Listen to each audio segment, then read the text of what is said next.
eu beaucoup de questions à propos des hémorroïdes, mais peut-être que d'emblée, on peut expliquer, rappeler que toute douleur au niveau des fesses, au niveau de l'anus, c'est pas que des hémorroïdes. Loin de là. Alors c'est vrai qu'on connaît effectivement que ça, ou en tout cas les gens viennent pour ce symptôme en pensant que c'est des hémorroïdes. Mais en fait, il y a plein de choses. Au niveau de l'anus, il se passe plein de choses. Parce que l'anatomie, finalement, de l'anus, elle est quand même un peu plus complexe que ce qu'on pourrait imaginer. Eh oui. Est-ce qu'on peut aller au tableau, justement, montrer Avec comment plaisir. cette zone, elle fonctionne sur le plan anatomique pour essayer de comprendre ensuite les pathologies dont on va parler? Alors, déjà, l'anus, c'est à peu près cette partie-là. Donc ça comprend l'intérieur du canal anal. Ici, ça c'est le rectum, c'est déjà la partie du côlon. Et la marge anale, qui est la peau autour de l'anus. Et donc, à l'intérieur du canal anal, il y a le réseau hémorroïdaire, qui est ici. Donc c'est un réseau d'artères et de veines qui tapisse tout le canal anal, chez tout le monde, les hommes, les femmes, les jeunes, les plus vieux, tout le monde. Et donc il y a deux réseaux, le réseau interne et le réseau externe, mais tout ça c'est en continuité bien sûr. Et donc les deux réseaux n'ont pas les mêmes symptômes chez les patients. Alors, si vous voulez bien, vous restez au tableau parce qu'on a cette question. Comment faire la différence entre une crise d'hémorroïdes et une fissure anale? C'est Nelly qui nous pose cette question. Là, on a montré justement, on va même aller encore plus loin. On a fissure anale et fistule anale. Comment est-ce qu'on fait la distinction entre toutes ces pathologies? Alors, les hémorroïdes, on parle de crise hémorroïdaire quand ça fait mal, quand il y a une boule à l'extérieur qui fait mal. Mais la boule à l'extérieur, elle peut être soit une thrombose hémorroïdaire, donc le réseau externe généralement qui se thrombose, soit ça peut être autre chose, notamment au niveau de la fistule anale, ça peut se révéler par un abcès, donc ça fait aussi une boule qui fait très mal au niveau de l'anus. Et c'est pas du tout la même chose. La fissure anale, c'est encore différent, c'est une coupure qui est vraiment au niveau du canal anal. Donc quand on écarte un petit peu l'anus, on voit la fissure, on voit une coupure, hein, comme quand on est gercé au niveau des lèvres. Et ça fait très mal quand on va à la selle. Les hémorroïdes, ça fait pas mal quand on va à la selle. Donc quand on a mal quand on va à la selle, c'est pas les hémorroïdes déjà. Et la fistule, donc là on voit un espèce de trajet. Pouvez-vous nous montrer la fistule? Donc, voilà. Et comment nous on s'en rend compte? Comment on sait qu'on a une fistule? Alors la fistule anale, c'est en fait une glande dans l'anus qui s'infecte et qui donne un trajet à travers le muscle de l'anus, le sphincter anal, jusqu'à généralement la peau. Donc ça peut se révéler soit par un abcès, donc la grosse boule qui fait mal, soit par un petit bouton qui coule un peu en permanence. Ok, Voilà. donc on a déjà pu orienter nos téléspectateurs. Rim, je crois que vous avez reçu des questions justement à propos d'hémorroïdes. Est-ce qu'on peut peut-être en grouper une ou deux? Bien sûr. Alors, il y avait Amel qui nous disait comment soigner les hémorroïdes 9 mois après un accouchement et comment faire quand on a déjà fait des traitements mais que ça ne part pas, pour un autre téléspectateur. Alors si vous le voulez bien, on parle des hémorroïdes dans un premier temps. Et justement, on allait à la pharmacie, on a demandé des produits contre les hémorroïdes. On a ramené plein d'accessoires et vous allez nous dire ce qui est bien ou pas. On commence avec le bain de siège. Est-ce qu'il faut faire des bains de siège dans lesquels certains vont mettre du vinaigre pour désinfecter? Est-ce que les bains de siège, ça sert à quelque chose quand on a des hémorroïdes? Alors pas grand-chose, ça peut soulager un peu parce que si l'eau est un peu tiède, ça détend un peu et donc souvent quand on a mal, on contracte l'anus, donc ça peut aider, mais ça va pas guérir la crise non plus. Donc, et le vinaigre? Et le vinaigre, c'est pour la vinaigrette, c'est C'est pour la salade et pas autre chose. On a été en pharmacie, on a demandé une crème anti-hémorroïdaire. Ouais. Est-ce que la crème anti-hémorroïdaire peut servir à quelque chose? Ça peut adoucir un petit peu, ça peut améliorer le confort quand il y a des démangeaisons associées ou autres, mais ça ne va pas traiter complètement la crise. En tout cas, il n'y a rien de démontré scientifiquement. Alors on parle aussi, il y a des vénotoniques pour améliorer la circulation. Qu'est-ce qu'on pense des vénotoniques? Alors là, c'est sous forme de tubes, de crème, mais on a aussi des comprimés. Il y a aussi des comprimés. Alors tout ça, ça coûte très cher. L'efficacité n'est pas franchement démontrée. Alors il y a des gens qui sont soulagés, mais comme si, de toute façon, une crise hémorroïdaire, ça guérit toujours tout seul.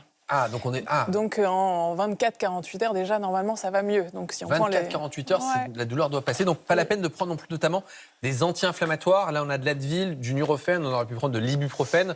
Pareil, il faut éviter les anti-inflammatoires? Ça, par contre, ça marche très bien quand on est sûr que c'est une crise hémorroïdaire. C'est-à-dire que quand on a la boule, on est habitué à avoir des crises hémorroïdaires, c'est très très bien. Et ça réagit rapidement sur la douleur, en tout cas. Après, par exemple, on a vu l'autre diagnostic différentiel, c'est l'abcès. Donc quand on a un abcès et qu'on prend des anti-inflammatoires, là, ça peut être la cathare. Donc il faut être sûr de ce qu'on a. Alors du coup, pour cette personne qui, 9 mois après l'accouchement, c'est toujours le cas? Alors, souvent, ce qui se passe, c'est que quand on accouche, il y a souvent des crises hémorroïdaires et des grosses crises hémorroïdaires. Et donc la crise disparaît, mais il reste des petits morceaux de peau à l'extérieur de l'anus. Ça s'appelle des marisques. Et donc ça, c'est que des cicatrices. Donc 9 mois après, souvent, ils gardent ça en se disant j'ai toujours des hémorroïdes, mais en fait, c'est juste de la peau. Donc on ne s'inquiète pas plus que ça à ce Donc on moment-là. s'inquiète pas plus. Le papier toilette, je crois que c'est pas terrible quand on a une crise derrière d'hémorroïdes ou même une fissure, une fistule. Ça irrite pas mal, hein, le papier toilette. C'est vrai qu'en France, on en utilise beaucoup, mais dans le monde entier, en fait, on est peu à utiliser le papier toilette. Et donc on utilise quoi du coup? De l'eau. De l'eau. De l'eau. Donc, on prend L'idéal, c'est de l'eau. Les lingettes, surtout pas. Ça contient plein de produits. C'est comme sur les fesses des bébés. C'est assez irritant. De l'eau, c'est l'idéal. Ou d'aller à la selle avant la toilette, avant la douche. Voilà. Ok, pour eux et pour s'essuyer pendant la Pour douche, tout s'essuyer. simplement. Après, si on n'a pas du tout de problème, bien sûr, aucun On problème. comprend que le fait de ça, c'est un peu agressif, c'est un peu douloureux. Voilà. Alors comme vous parlez des selles, j'en profite parce qu'il y a un téléspectateur qui nous a demandé ça peut être quoi l'anus qui pique après les selles justement. Alors souvent, ça peut être un peu d'irritation. Il y a plein de maladies de la peau au niveau de l'anus, hein, de l'eczéma, du psoriasis, des petites irritations à cause du papier toilette justement, ou trop d'hygiène aussi. Quand on se nettoie trop, ça peut irriter la peau. Et donc, à force d'être agressé, voilà.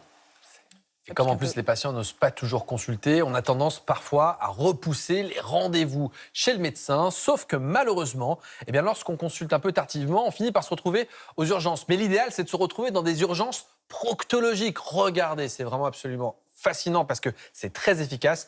Un reportage de Géraldine Zamanski, François Rochelle et Nathalie Vincenti.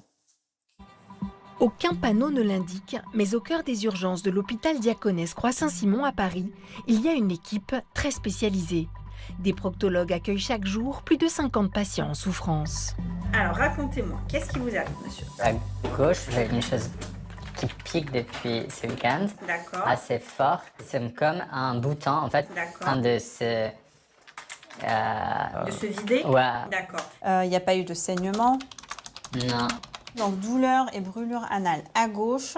Vous m'avez dit pas d'écoulement, pas de pus, pas de fièvre. Bon, vous permettez que je vous examine? Oui, bien sûr. Très bien. On y va tout doucement et on fait ça ensemble, en respectant la douleur. Ok? Allez, on y va? L'élément clé de cet examen, c'est de savoir établir une relation de confiance avec ce patient qui ne nous connaît pas, qui nous montre son intimité et qui en même temps est en souffrance. L'inspection va venir confirmer notre hypothèse après l'interrogatoire. Donc, on va déplisser la marge anale et c'est là qu'on peut, par exemple, établir un diagnostic de fissure anale, des petits abcès, l'herpès, etc. Pour ce patient, l'examen visuel a permis d'identifier des petits boutons caractéristiques d'une poussée d'herpès, heureusement sans gravité. Du coup, c'est bien de le vérifier tout de suite parce que comme ça c'est un herpès. Et si c'est plus, il faut tout de suite réagir et pas laisser traîner. Trop souvent, justement, les patients tardent à pousser la porte de ces urgences. Difficile de parler d'une zone aussi taboue. Cet homme a très mal depuis plusieurs semaines. Ça fait à peu près un mois que j'ai ressenti la douleur en faisant mes selles. Et ça a empiré, les douleurs, c'était insupportable. Ça vous réveille la nuit, les douleurs? Oui. Ok. Les selles, elles étaient comment à ce moment-là? À ce moment-là, c'était un peu dur. J'avais un peu de constipation. Ok. Une selle tous les combien à peu près? 3 fois par semaine. 2-3 fois par semaine. Plusieurs fois, j'ai saigné. J'avais un peu peur. J'ai parlé à ma femme et c'est elle qui m'a convaincue de venir aux urgences. Et comme pour ce patient, dans plus de 9 cas sur 10, un simple examen de l'anus permet de poser le diagnostic. Vous avez ce qu'on appelle une fissure anale.